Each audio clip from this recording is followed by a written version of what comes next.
Hello guys, tokugamuchirai kune chimwe chirongwa Zim Facebook Secrets and Confessions. Apo patinokupakurirai ma-secrets nema-confessions atinoreceiva ku Facebook group kwedu nepa WhatsApp namba yedu. Regai tibva tapinda mu-confession yedu yekutanga muzuva ranhasi. Confession yedu yekutanga muzuva ranhasi yakamira sekudai. Hanzi, hello mukomanashi, ini ndazobvuma kuti muri imwe neimwe ine ma-secrets ayo. Nezuro ndakaverenga imwe post iya yatete vekudonha makonye vasati vavigwa. Isu kwedu kumhuri vanhu mukufa hakuna anofa muchinyararire. Munhu wese anofa achiita zvinotyisa. Munhu anoita kutandadza nesimba zvekuti mabhonzo anotoita sound yekutsemuka mumajoints. Ini I witnessed pakafa mukoma vangu vava kuda kufa, vaifema nemuromo zvaityisa. Vakazotanga kuchema vachiti, ndisiye mhani, handidi kuti ndiende newe. Ndipo pandakanzwa sound as if mabhonzo avo aitsemuka, ndipo pavakabva vati zii. But history yemhuri yedu ndiwo mafiro acho anoita munhu wose.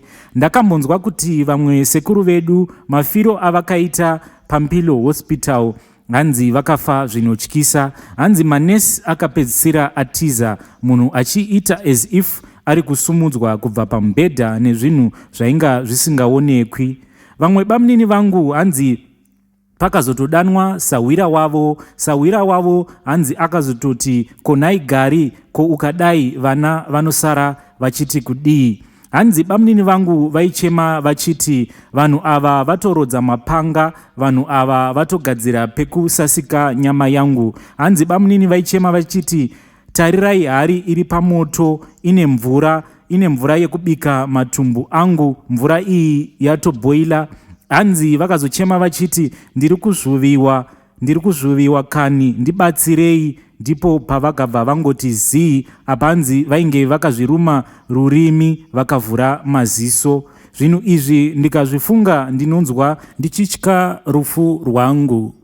Regai tipinde mu-secret inotevera. Secret or confession inotevera yakamira sekudai. Hanzi, hello mukomanashi, ini ndinogarawo kunonzi kuMupumalanga province munyika yeSouth Africa, ndichiita zvekuvaka. Pane pandakazowanawo peace job rekuvaka one room. Ndakarova foundation mari ndikapiwa, ndikavaka until window level. Ndava kuda mari yangu, amai vepo vakanditi dzoka usiku uzotora mari yako, ndinenge ndava nayo. Ndakadzoka usiku uya ndikasvika zvikanzi pinda mumba, apa mai ava vaiva ne1 room. Ndichingopinda mumba vakatokiya door vakati ndinokuda, semunhu aivawo nenzara plus nekutya maSouth Africans kuti unogona kupiswa. Ini amai ava ndakarara navo, but mangwana makuseni vakaisa message vakati nezuro wakandirepa ende ndiri kuda kuenda kumapurisa. Ini ndakamhanya ndichienda kumba kwavo. Amai ava vakatanga kuchema kuti ndinoda kuti uve murume wangu, ukaramba ndichaudza community kuti nezuro wakandipindira ukandibata chibharo. Ini nekutya ndakabva ndabvuma. Takaenda tose kumba kwandaigara tikanotora monaki nematurusi angu ebasa.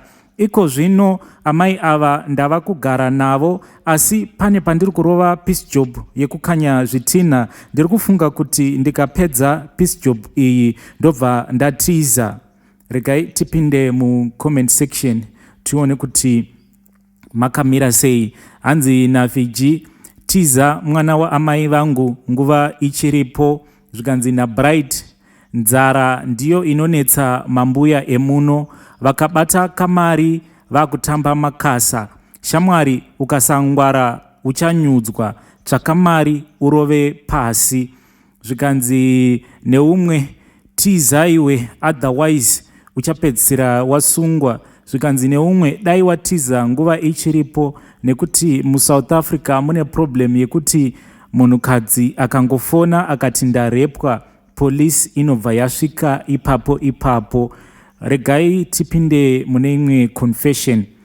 Confession yedu inotevera yakamira sekudai. Hanzi, hello mukoma Nashi. Ini ndakamboshanda ndichiita zvehuguma-guma. Ndaishandira maarea ekunana Dite. Zvataiita taisungirira tumabhero tukuya tunosungirirwa pambudzi. Mabhero aya taimasungirira pawaya dzepabhodha isu tohwanda mumakwenzi. Kana mabhodha jumper ava kudarika, vaidarika vachizunza waya, zvinobva zvaridza mabhero aya atinenge takasungirira. Mabhero iwawo asungirira, tinobva tatanga kuvatevera, tozongobudikira takabata mapanga, mabhemba nezvimwe zvombo zvinotyisa, tobva tati vanhu garai pasi. Anenge aramba kugara pasi, taitanga kumurova tichimubaya kusvikira anzwisisa kuti situation yaari anofanira kuteerera zvatinenge tichitaura.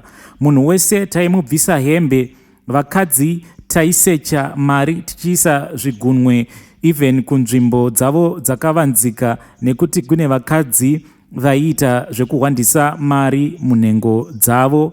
Kana tapedza taivamhanyisa tobva tadzokera futi kubhesi. Kana tine zvinenge zvichitengeseka toenda nazvo kuBeitbridge, todzoka zvekare kubhesi redu. Anyway, ini ndakazobatwa ndikapika jeri kwe3 years ndiri mujeri, ndikazodzidzirawo basa remaoko. Pari zvino ndiri kushanda ndiri muSouth Africa. Ndiyo yanga iri imwe confession. Regai tipinde pane imwe confession. Confession yedu inotevera yakamira sekudai. Hanzi, hello mukoma Nashi, please ndivigeiwo. Ini ndaishanda pane imwe imba ndichichengeta imba iyoyo. Imba iyi iri munzvimbo yeParktown muHarare. Vana vepo vose vanogara kunze kwenyika, vabereki vavo vakashaya. Ini ndisati ndava kugara pamba apa, paigara rimwe roja rainzi rakangobhadhara mari yerenti, rikagara 1 week rikatobuda without notice. Ini ndakazogara pamba apa ndichiklina nekumaintaina lawn nemaruva. Vana vepo vaitumira mari yangu nenguva. Ini I had never met them. Ndakangoudzwa neimwe hama yangu iri kunyika kwavari, ikati kwakati kwaidiwa munhu anochengeta imba, so takabva kumusha ini nemukadzi wangu tikagara pamba paya. Nguva yekurima yasvika, ndakazoti kumukadzi wangu, dzokera kumusha unorima, ini ndosara ndichishanda. Sezvisinei, mumwe musi ndakanyenga mumwe musikana aishanda kunonzi kuHoughton Park, achishanda sahouse girl. Akabvuma takazoronga sleep over, ini ndikagadzirira. Ndakambozama kuviga hembe dzemukadzi wangu, ndikaona kuti hazvibudi, plus kuBoysky kwandaigara kwainyadzisa, so ndakavhura main house. Ndikamema ndikaona kuti maiva bore for kuti ini nemusikana wangu tiite sleep over. Musikana wangu akazofona akati plan yekuti abude ndeyekuti anyengerere vana aende navo kulibrary. Plan iyoyo yakashanda, asi akazongoita hold up library isati yavhura. After library yavhura, akasiya vana vari busy nemabhuku, iye ndokuti ava kumboenda kumashops.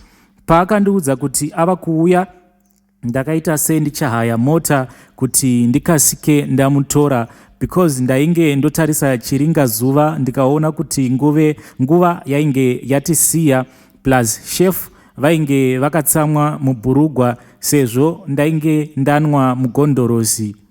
Ndakazofara musikana wangu asvika, ndikapinda naye payard, ndikamuti pano pamba pasekuru vangu, hanzvadzi yaamai vangu, ndini ndaiva ndiri sara pavazukuru, saka vose vainge vakaenda kudiaspora.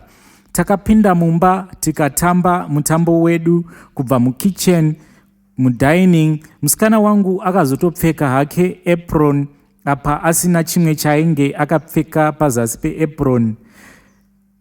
Mutambo wedu wekupedzisira takazomutambira mumain bedroom, apa maiva nezimubhedha zihombe-hombe. Tapedza kutamba mutambo wedu takabva tabatwa nehope. Ini ndakazomutswa nekambama. Musikana akati ndava kuenda, mama vafona. Ndakada kumuka akati aiwa, rarai henyu shumba, ndichazofona kana ndasvika.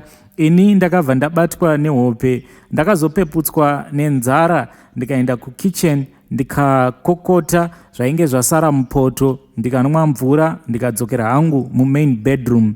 Ndichangovhara door ndakanzwa sound inenge yesimbi dzaimarana. Ndakakwakuka ndikanomhara pamubhedha. Ndakadongorera nepawindo, wanikwe hakuna kana chino. Ndakazopinda hangu mumachira ndichidzeya matapirirwe andainge ndaita masikati ose. Ndakazonzwa futi sound muceiling kunge vanhu vaibhidhirisana. Then ceiling board rimwe rakatsemuka pakadonha chikiti cheblack chakangochema chikabuda mumba nepadoo, asi doo raiva rakavharika. Ndakanzwa zvekare imwe sound muceiling ende maiva nechinhu chaiparapara chichiita kunge chiri kuzama kubuda muceiling. Ipapo ndakasimuka ndikatiza ndakapinda mupassage. Ndakawana mupassage makazara hutsi apa maitonhora zvisingaiti zvekuti ndakatanga kugwagwadza nechando. Ndakaita zvekufamba ndichigwesha nemadziro nekuti ndainzwa kupera simba mumabvi angu. Ndichigwesha kudaro, madziro emupassage akabhovhokera, ruoko rwangu rukatsimbirirwa nezvitinha rukabva rwavhunika. Ndakaridza mhere ndakananga kudining. Ndakapinda mudining ndikaona musina masofa, musina kana TV, musina kana furniture, asi maiva nemakuva. Mamwe makuva acho aiva akawira mukati, mamwe acho aiva akavhurika. Ndakamhanya ndakananga mukitchen, but ndaiona kuti nguva yandinopinda mukitchen ndinobva ndadzokera futi mubedroom. Ndotangidzazve kufamba kubva mubedroom ndichipinda zvakare mupassage, ndopinda futi mudining, ndoona mudining mune makuva.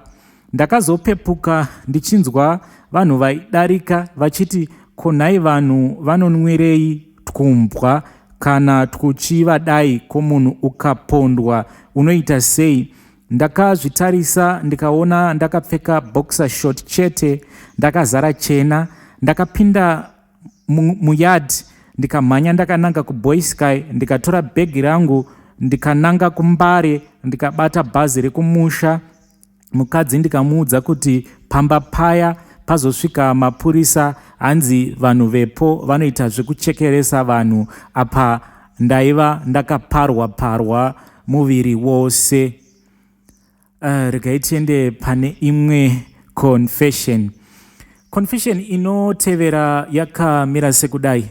Hanzi, hello mukomanashi, ini ndakavenga vamwene vangu to the last point. Handidi kana kuvaona.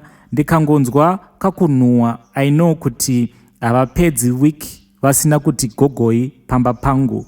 I am so happy kuti ndava padhuze nekupedza course yeNurse Aid. I will go to the UK and forget about her. Vanondisvota, I think vanoroya, because always kungoya mumba mangu vava kutoti ndine nzara, murora bika. Why doesn't she stay kumusha ikoko than kuuya kuzoshusha munhu ari pamba pake? Manje ndiri kuda kumanikidza murume wangu one day, kana varipo then toita sex. Ini ndobva ndatanga kuridza mhere kuti vanyare vadzokere kumusha kwavo. Eish, munhu ingawani unofanira kuda munhu anokuda. Ko ini wani zvandisingatsiki kumusha kwavo, why vasinganzwisisi ipapo? Please help me, ndafunga kuramba murume ini. Regai tipinde mucomment section. Zvikanzi hanzi naMelody, ndiwe munhu anoroya iwe. Zvikanzi naFortunate, wakaoma. Zvikanzi naPriska, kudada kwevari mugomo. vamwe vari kuvashuvira vana vamwene vamuri kutamba navo. One day muchange muri vamwenewo, you will feel the pain yekunzi muri muroi mugonzwa marwadzo acho.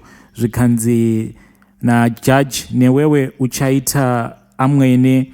Zvikanzi neumwe nurse aid yauri kuita iyi, I hope kuti dai zvikafofita ukatadza kuenda kuLondon ikoko kwauri kufaira nako.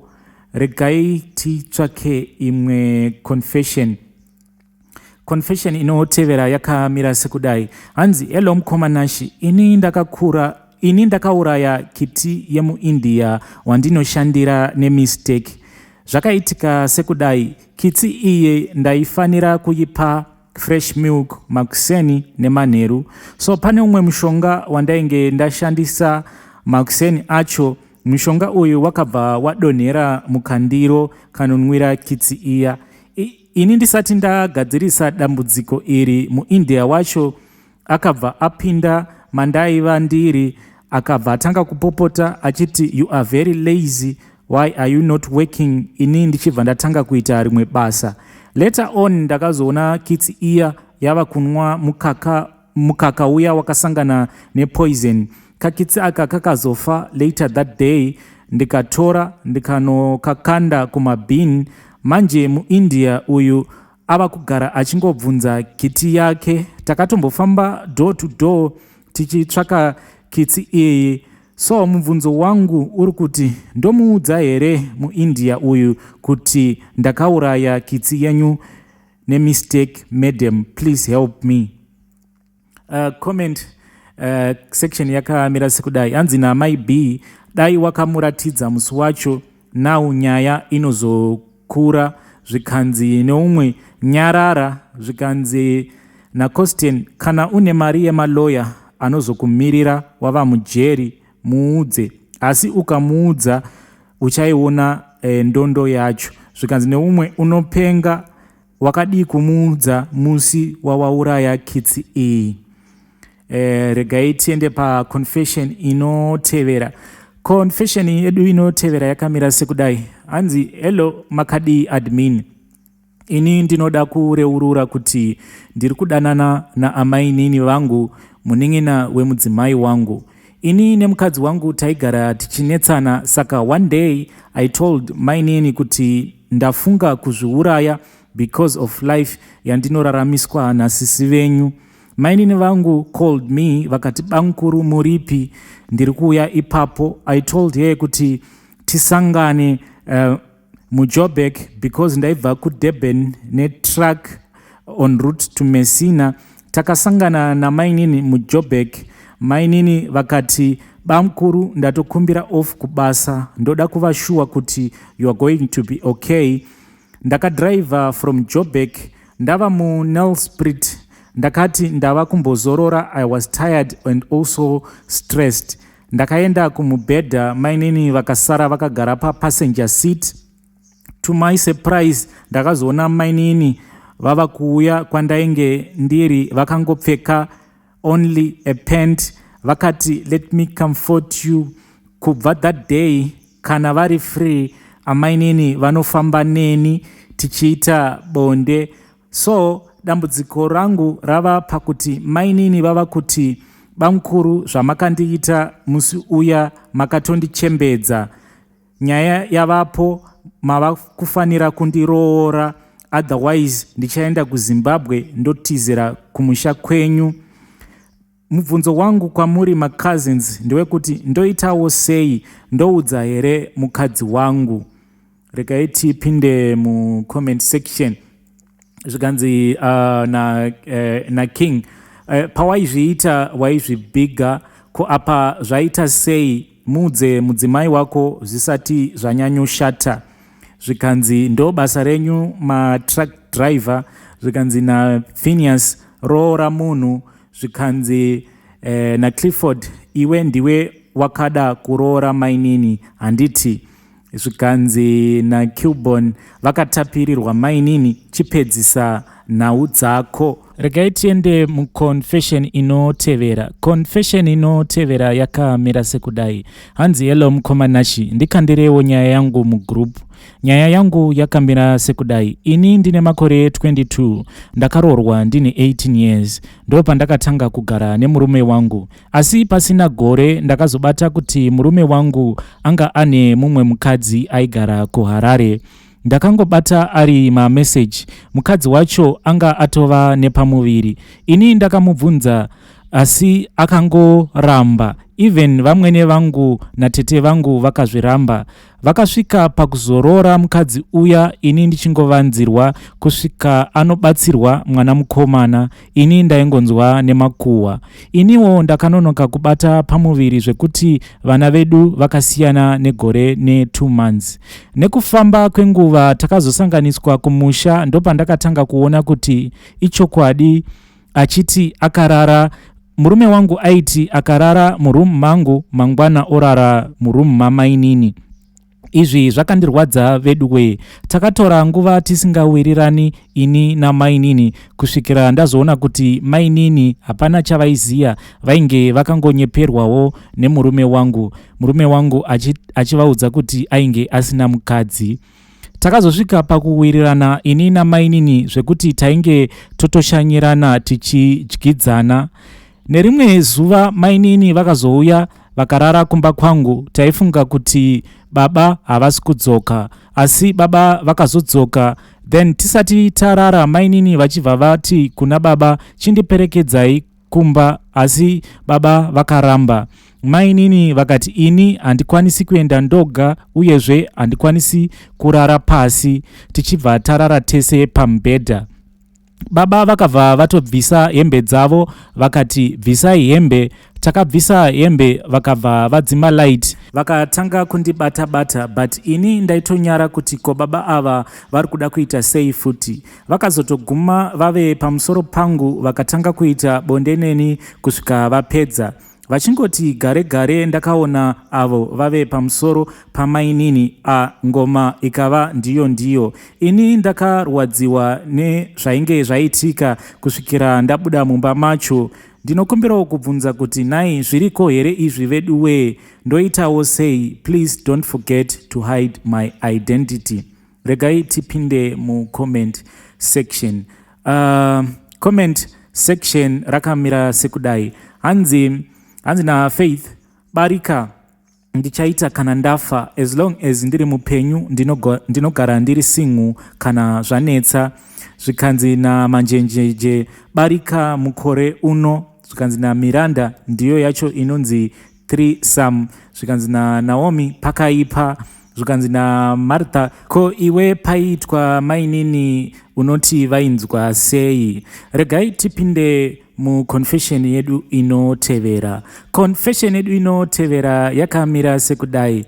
Hanzi Ishe, ndinokumbira kuti mundivigewo chitupa changu. Ini ndine mudzimai wangu, tatova nemwana mumwe chete. Manje ndaisaziva kuti anorwara neAIDS. Ndakazozvibata manje apa ini ndinomuda, anonaka. Manje handisati ndaroora, ndodii apa vabereki vake vakutoda pfuma? Ndovapa here mwana wavo achirwara, kana kuti ndorega mukadzi? Apa mwana wangu ndinotya kuti anozotambura, ndoitawo sei? Regai tipinde mu comment section. Zvikanzi Natale, musiye, ungada kunakirwa, ko chirwere icho, beware. Zvikanzi na Nomsa, iwewe are you clean? Zvikanzi na Bright, nakirwa ufe wangu, hapana chisingauraye. Even sadza rinokwanisa kungokudzipa ukafa. Zveya zvekunzi AIDS ndezvekudhara. Zvikanzi na Emma, uri benzi, shuwa ungakoshesa kunakirwa usingakoshesi upenyu hwako. Zvikanzi na Fireness, Rovasini chikomana, wakagara watokambura kare chirwere, saka roora hako, hapasina chekutya.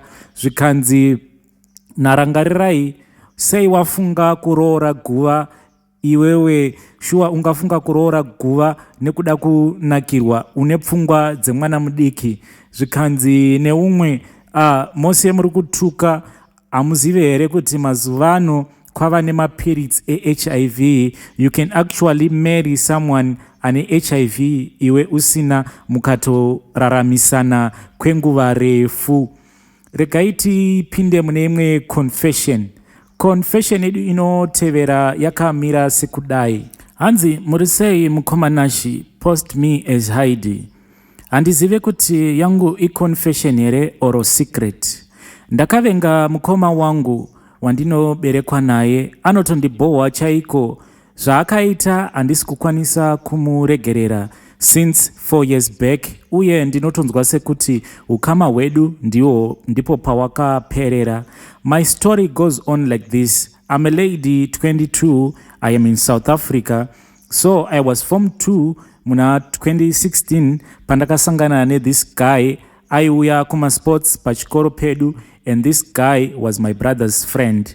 Then akandipa namba dzake, takatanga kutaura. From there tikabva tatanga kudanana, and he was my first boyfriend. Takadanana zve 2 years and everything was okay. Ini ndainge ndatopererawo pamufesi uyu achitondidawo, but problem yaiva mukoma vangu vaisada kuti ndiite mufesi, especially best friend yavo. Fast forward, mukoma vakatanga kungondirova vachinditi ndisiyane naye, uye vava kunetsana nemunhu uya achiti siyanana sisi vangu. Saka mukomana uyu akazosvikawo pastage yekuti akaboekana nesituation akandiramba. From there pandakasiyana naye 2020 handina kuzombobvirawo ndaita relationship ine musoro. Kwose kwandinofamba ndinongoudzwa kuti mukoma wako vakakugadzira kuti uve mukadzi wechikwambo, ende izvi zvinoita kuti ndivenge mukoma vangu zvisingaiti. Kugroup ndinokomberawo kubvunza kuti hakuna here munhu anoziva kudzosa mudiwa. Kana pane munhu anoziva kuti ungadzosa sei mudiwa, please inbox the admin, then admin vachakupai namba dzangu, because I feel as if ndikakwanisa kudzosa mukomana wandakambodanana naye, maybe my life will be okay. I have tried everything, kugeza ndinogeza, asi hakuna kana mukomana anombonditarisa, hakuna kana mukomana anombondinyenga. I can actually go for a year ndisina kumbogara ndamiswa murodhi nemunhurume. Please post for me as Heidi. Regai tipinde confession yedu yekupedzisira muzuva ranhasi. Confession yedu yekupedzisira muzuva ranhasi yakamira sekudai. Hanzi, hello admin. Ini ndinoshandira mumwe makanika anobvawo kuZimbabwe seni. Tinoshanda tiri munyika yeSouth Africa, but murungu wangu haafe akapa mushandi wake mari mumaoko kunyangwe zvidii. Mumwe musi akatosarudza kukwereta mari panext door kuti atipe mari yekombi, but mari aiva nayo.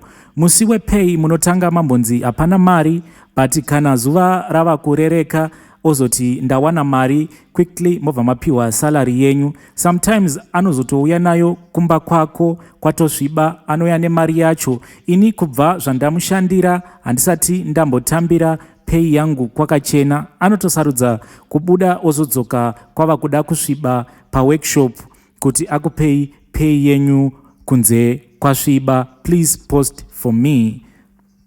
Regai titsvake futi imwe confession. Imwe confession yakamira sekudai. Hanzi, ndinokumbira kuti mundibvunzirewo kuvanhu kuti wangu munyama here, nekuti pese pandinotsvaka basa ndinoriwana, asi ndinongoshanda 4 to 5 months kambani yotovhara. Pamwe pacho ndinotosvika pamwe panenge pachinetsa kubhadharwa mari dzisingabudi. Zvaitika kanenge ka6 kwandiri, chingava chii hamawe, kushanda ndinoshanda sezvinoita vamwe, asi hapana chinobuda. Zviriko here? Please post for me. I know kuti I had said kuti ndiyo yanga iri our last confession for the day, but ndava ndaona futi imwe confession ku inbox kwangu, saka regai ndibva ndangokusiyai ne confession or secret iyi. Hanzi, hello mukomanashi. I have a family secret. I am from a well-off family. Zvekuti zvose zvatinoda tinozviwana, but I have noticed kuti pamba pedu pane pattern iri kuramba ichingoitika.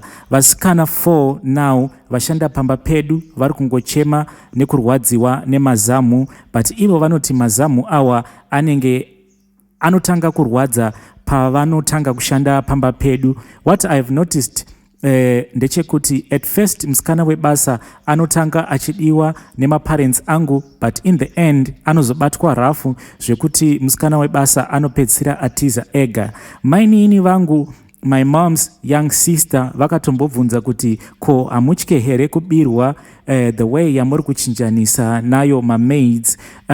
Only our garden boy ndiye chete agara aripo, but haambowane off. Kuwana kwake off vanoenda naye kumusha kwake, vonosiya grocery, ongogara one night.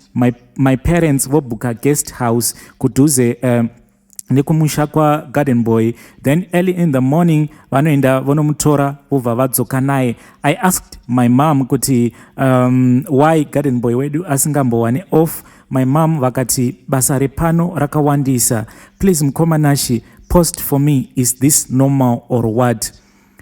Regai tipinde mu comment section. Hanzi na Miriam, your parents vari kushandisa vana vevanhu, please pray very hard. Zvikanzi na Koti, pane urombwa huri kuyamwa mazamu eVasikana Chikwambo. Zvikanzi na Thauma, I am glad that you noticed the abnormality. Fambira nyaya dzacho, chokwadi unochiwana. Zvikanzi na Justine, namata unamatise, pane zviripo. Zvikanzi na Selina, vakaromba. Zvikanzi na Christian, awa ndo anonzi mashura. Anyway guys, ndiwo ma-confessions nema-secrets atanga tinawo muzuva ranhasi. If you want, you can search our group. Tiripo pa Facebook. Group redu rinonzi Zim Deep Secrets and Confessions Latest. You can join the family there. And also on WhatsApp, kana one confession, kana one secret, you can send me your confession, then I will share. And also, kana one single and searching, you can send me your info. I will send it per group. Maybe you can find someone who anengari single, then you can start to mingle. And also, if you have already subscribed to our channel, Ndongoti, thank you very much. A lot of things will be coming up, and I'm pretty sure kuti you will never regret subscribing to our channel. And can also to our subscriber ku channel yedu, I just pray kuti just subscribe and also like our videos. And kana pane chinei chisingakufadzi pama videos atiri kuita, please also comment, and you can share your opinion with us. Atisi vanhu vane pride vekuti tinobva taboekana nezvamunenge mataura. We always take everything zvinonyorwa nevateereri vedu into consideration. Like what happened a few weeks back, takaudzwa kuti you have poor audio quality and your reading style is not that good, but takatora that challenge and we are trying to improve as we go. So by the time yatinozo reach about 100 episodes or so, we are going to be the best channel share the best content on about Zim Confessions and Itika. So guys, it was your boy signing out. Ndongoti, happy secrets and confessions until we meet again.